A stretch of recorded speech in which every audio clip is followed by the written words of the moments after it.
दोस्तों, क्या आप जानना चाहते हैं कि एक मल्टी बैगर स्टॉक का चुनाव किस तरह से किया जाता है फंडामेंटल की सहायता से? अगर हां, तो ये वीडियो आपके लिए बहुत खास है, क्योंकि हम इस वीडियो में आपको जानकारी देंगे कि फंडामेंटल स्टॉक को चुनने के पीछे कौन सा पैरामीटर सबसे ज्यादा काम करता है और किस पैरामीटर को यूज करके आप मल्टी बैगर स्टॉक का चुनाव कर सकते हैं।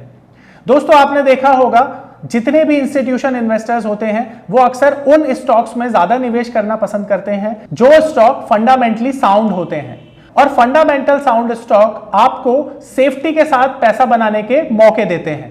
और अगर आप भी फंडामेंटल साउंड स्टॉक को चुनने का वो तरीका सीखना चाहते हैं तो ये वीडियो आप अंत तक देखिए। हम आपको जानकारी देंगे कि किस तरह से आप फंडामेंटल साउंड स्टॉक हमारे इस पैरामीटर की मदद से चुन सकते हैं। दोस्तों, आपको याद होगा Kingfisher airlines, Suzlon energy, JP associate या एडुकॉम सॉल्यूशन जैसी कंपनियां जो कभी मार्केट की फेवरेट हुआ करती थी और बहुत ऊंचे स्तर पे कारोबार किया करती थी। दोस्तों, अचानक से उनकी बैलेंस शीट पे ऐसा क्या चेंज आया जिन्होंने इन सभी शेयरों को अर्श से और फर्श तक गिरा दिया? यह जानकारी हम देंगे आपको अपने इस वीडियो में। जो आज का हमारा पैरामीटर है फंडामेंटल के बारे में, वो है कैश फ्लो। तो सबसे पहले हम बात करेंगे कि कैश फ्लो क्या होता है। तो दोस्तों, कंपनी में जो पैसा आता है उसे हम इनफ्लो ऑफ कैश कहते हैं, और जो कंपनी से पैसा जाता है उसे हम आउटफ्लो ऑफ कैश कहते हैं। तो आइए अब बात करते हैं कैश फ्लो की और उनके प्रकार की। तो दोस्तों, अगर हम देखें तो कैश फ्लो तीन तरह के होते हैं: operating cash flow, investing cash flow और फाइनेंसिंग कैश फ्लो। अगर हम बात करें कैश फ्लो की, तो दोस्तों कैश फ्लो जैसा कि हमने बात की नेगेटिव और पॉजिटिव हो सकते हैं। Negative cash flow balance sheet पे अच्छे नहीं समझे जाते हैं, जबकि हम हमेशा कोशिश करते हैं कि हमें ऐसी कंपनी मिल जाए जिसके कैश फ्लोज पॉजिटिव हों। बट यहां पे सबसे बड़ी गलती एक इन्वेस्टर करता है कैश फ्लो को समझने की, क्योंकि अक्सर वो समझता है कि कंपनी के जो कैश फ्लो है अगर हमेशा पॉजिटिव होंगे तो कंपनी में कोई समस्या नहीं हो सकती है और कंपनी के बिजनेस जो है वो अच्छी तरह से चलते ही रहेंगे। पर ये दोस्तों मानना बहुत गलत है। ये हमारी अप्रोच हमें एक बहुत बड़ी मुश्किल में फंसा सकती है और हमारे इन्वेस्टमेंट को खत्म कर सकती है। क्योंकि अगर आपने देखा कि जिन कंपनियों की चर्चा हमने वीडियो की शुरुआत में की, वो कंपनियां भी किसी समय बहुत मार्केट की फेवरेट हुआ करती थी, बट अचानक से उन कंपनी के प्राइसेस में एक बहुत बड़ा फॉल देखने को मिला, और उस फॉल की वजह रही कहीं ना कहीं कैश फ्लो। अब कैश फ्लो को समझना बहुत आसान है। अगर आप कैश फ्लो पैरामीटर को समझना सीख जाएंगे तो आपके लिए मल्टी बैगर स्टॉक का सिलेक्शन करना भी बहुत आसान हो जाएगा। तो आइए बात करते हैं कि कैश फ्लो को किस तरह से समझना चाहिए। एक कंपनी का जब रिजल्ट आता है तो उसके कैश फ्लो का इंटरप्रिटेशन हमें किस तरह से करना चाहिए, और क्या कैश फ्लो हमें यह जानकारी दे सकता है कि मार्केट में कैश फ्लो की मदद से हम अपने शेयर का चुनाव कर पाए कि वो खरीदने के लिए सही है या अभी हमें वेट करना चाहिए, या अगर हम उस शेयर में फंसे हुए हैं बाय में तो क्या हमें बेच के निकल जाना चाहिए। क्या ये सभी जानकारियां हमें कैश फ्लो दे सकता है? अब आइए उसकी चर्चा करते हैं। तो जैसा कि दोस्तों हमने बात की कैश फ्लो तीन तरह के होते हैं, तो आइए एक एक करके हम कैश फ्लो पे चर्चा करते हैं। तो दोस्तों सबसे पहले हम जानते हैं कि ऑपरेटिंग कैश फ्लो क्या होता है। दोस्तों, ऑपरेटिंग कैश फ्लो कंपनी के कोर बिजनेस से आने वाली आय होती है जो कंपनी जनरेट करती है अपने बिजनेस सेल्स के दौरान। और अगर कंपनी अपनी सेल्स को कैश में कन्वर्ट नहीं कर पाती है तो ये कंपनी के लिए बहुत बड़ा फेलियर माना जा सकता है, क्योंकि अगर कंपनी सेल्स करने के बावजूद कैश जनरेट नहीं करेगी तो कंपनी चलाना बहुत मुश्किल हो जाएगा। जैसे फॉर एग्जांपल मैं आपको एक चीज उदाहरण के तौर पे समझाता हूं। मान लीजिए आपकी एक कंपनी है और उस कंपनी में आप शर्ट मैन्युफैक्चरिंग करते हैं। अब उस शर्ट मैन्युफैक्चरिंग करने के लिए जो कॉटन आप खरीदते हैं या लेबर को जो सैलरी देते हैं वो कैश में देते हैं, बट जब आप फाइनल प्रोडक्ट बना के आप मार्केट में बेचने के लिए जाते हैं और अपने डिस्ट्रीब्यूटर्स को वो शर्ट जो है वो क्रेडिट पे दे देते हैं, और क्रेडिट साइकिल इतनी बड़ी होती है कि जो पैसा आपको रिकवर 45 दिन में करना है वो रिकवर करने के लिए आप 90 दिन या उसके बियॉन्ड का साइकिल यूज करते हैं। या मान लेते हैं कि वो जो आपका पैसा मार्केट में आने वाला है, जो आपकी सेल्स पर ड्यू है, वो मार्केट में रिकवर करने में आप असफल हैं, तो आप देखेंगे कि ऑपरेटिंग कैश फ्लो इन सभी सिचुएशंस में माइनस चला जाएगा। तो इन हालातों में जो ऑपरेटिंग कैश फ्लो होगा वो बैलेंस शीट पे माइनस शो होगा। होगा, यानी कि नेगेटिव शो होगा। तो ये जो ऑपरेटिंग कैश फ्लो है, इसका नेगेटिव होना क्या हमारे लिए एक खतरे की घंटी हो सकता है, इसे समझना बहुत जरूरी है। क्योंकि दोस्तों ये वो कैश फ्लो होता है जो कंपनी की कोर बिजनेस से होता है, कोर आय है। और अगर किसी कंपनी की कोर बिजनेस से होने वाली इनकम ही खतरे में आ जाए तो आप समझिए उस बिजनेस का चलना बहुत मुश्किल हो जाएगा। हमने देखा कि सुजलॉन एनर्जी और जेपी एसोसिएट या फिर किंगफिशर एयरलाइन में सेम समस्या नजर आई जब हमने उनकी बैलेंस शीट को चेक किया।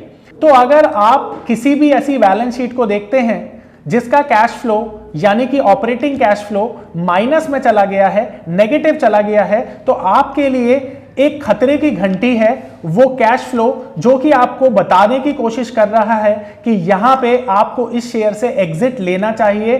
क्योंकि अगर किसी भी कंपनी का कैश फ्लो नेगेटिव हो जाता है तो उसकी बैलेंस शीट में बहुत समस्याएं आ जाती हैं और ये समस्याएं ओवरनाइट सॉल्व भी नहीं होती हैं। इनमें कंपनी को बहुत मेहनत करनी पड़ती है अपनी ऑपरेटिंग कैश फ्लो को पॉजिटिव लाने के लिए। दोस्तों क्या कोई ऐसा पैरामीटर हो सकता है जिससे हम ये समझ पाए कि अगर इतना ऑपरेटिंग कैश फ्लो नेगेटिव हो गया तो हमारे लिए शायद उस शेयर से एग्जिट लेने का सही समय आ चुका है?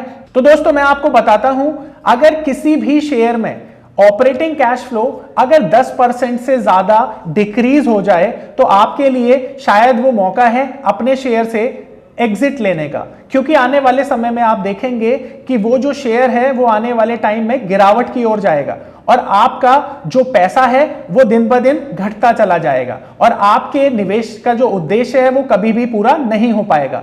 क्योंकि हमने देखा है कि जब भी कंपनी के ऑपरेटिंग कैश फ्लो माइनस में जाते हैं तो कंपनी के लिए बहुत चैलेंजेस होता है वो आने वाला समय बिजनेस का जिसमें वो बिजनेस करेगी।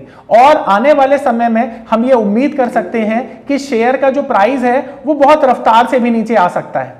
तो आपके लिए ये एक मौका होता है मार्केट से एग्जिट लेने का। क्योंकि उन लोगों ने जिन लोगों ने कैश फ्लो को देखकर भी मार्केट को निग्लेक्ट किया और उन शेयरों में एंट्री बनाए रखी जिन शेयर्स की चर्चा अभी कुछ देर पहले हमने की थी, तो आज देखेंगे आप उनका निवेश कहां से कहां पर पहुंच चुका होगा। और आज अगर हम रिकवरी की बात करें तो शायद अगले 10 सालों में भी इन शेयर्स में हम वो लेवल नहीं देख सकते जो कि 10 साल पहले के लेवल थे। तो आपके लिए यह जानना जरूरी है कि जब भी कभी ऑपरेटिंग कैश फ्लो माइनस या नेगेटिव हो जाए तो वो कंपनी में एग्जिट लेने का सही समय होता है। अब अगर हम बात करें इन्वेस्टिंग कैश फ्लो या फाइनेंसिंग कैश फ्लो की, तो इन्वेस्टिंग और फाइनेंसिंग कैश फ्लो जो होते हैं ये कंपनी में टेम्परेरी कैश फ्लो की भूमिका निभाते हैं। जैसे समझने की कोशिश करते हैं दोस्तों, बैलेंस शीट पे जो इन्वेस्टिंग और फाइनेंसिंग कैश फ्लो होते हैं वो किस तरह की भूमिका निभाते हैं।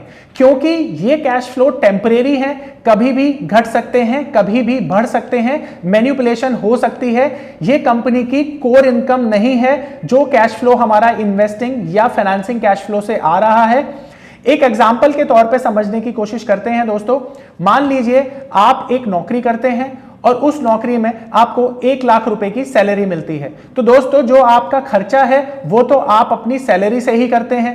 इसी बीच में हम ये मान लेते हैं कि आपके घर में एक गेस्ट आया और उस गेस्ट ने आपको 10,000 रुपए का गिफ्ट दे दिया, जिस गिफ्ट से हो सकता है आपके 3, 4, 5 दिन का जो स्पेंडिंग है वो तो हो जाए, पर आप इस 10,000 रुपए से महीना नहीं चला सकते हैं। जो महीना चलेगा, आपका जो महीने का खर्च होगा वो आप अपनी सैलरी से ही करेंगे। और इस बीच में दोस्तों अगर मान लेते हैं उस इंसान की नौकरी चली जाए तो ये 10,000 रुपए भी उसकी ज्यादा मदद नहीं कर पाएंगे। क्योंकि वो जो गेस्ट हैं वो डेली हमारे घर में विजिट नहीं करेंगे और ना ही ये जो विजिट करने के बाद वो गिफ्ट देते हैं गिफ्ट देंगे। तो दोस्तों जिस तरह से हमारा घर का खर्चा हमारी सैलरी से चलता है, ठीक उसी तरह से जो ऑपरेटिंग कैश फ्लो होता है वो कंपनी को चलाने में सबसे बड़ी भूमिका निभाता है। और ऑपरेटिंग कैश फ्लो जब भी माइनस होता है तो वो ध्यान रखिए एक खतरे की घंटी है जो हमें एग्जिट लेने के लिए प्रमोट करती है। अब दोस्तों आप जब भी कैश फ्लो देखेंगे तो आपको पता चलेगा कि जब कैश फ्लो की कैलकुलेशन होती है तो टोटल कैश फ्लो यानी कि नेट कैश फ्लो हम लोग देखते हैं। अब नेट कैश फ्लो कभी कभी होता यह है कि ऑपरेटिंग कैश फ्लो नेगेटिव होने के बावजूद हमारा जो नेट कैश फ्लो होता है वो पॉजिटिव आता है, और हमें लगता है कि ये जो कैश फ्लो है ये अभी तो पॉजिटिव है, कंपनी के पास पैसे की कोई समस्या नहीं है। और अगर कंपनी के पास पैसे की कोई समस्या नहीं है तो कंपनी को बिजनेस करने में भी कोई समस्या नहीं आएगी। पर हम ये भूल जाते हैं कि जो मेन कैश फ्लो होता है वो ऑपरेटिंग कैश फ्लो होता है, जो इस बात की जानकारी हमें देता है कि मार्केट में कंपनी के लिए आने वाला समय कितना चैलेंजिंग रहेगा या कितना इजी रहेगा।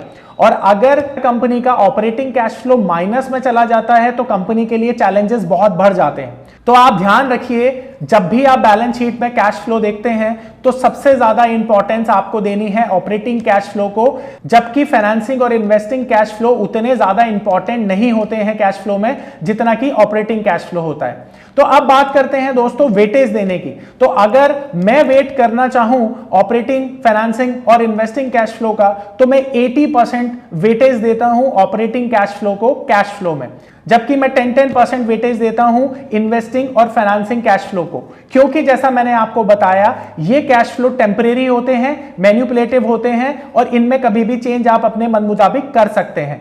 पर ये जो ऑपरेटिंग कैश फ्लो होता है इसमें मैनिपुलेशन करना बहुत मुश्किल होता है, और जब मैनिपुलेशन करना मुश्किल होता है तो ये आपको रियल पिक्चर दिखाता है आपके बिजनेस की और उसमें होने वाले चेंजेस की।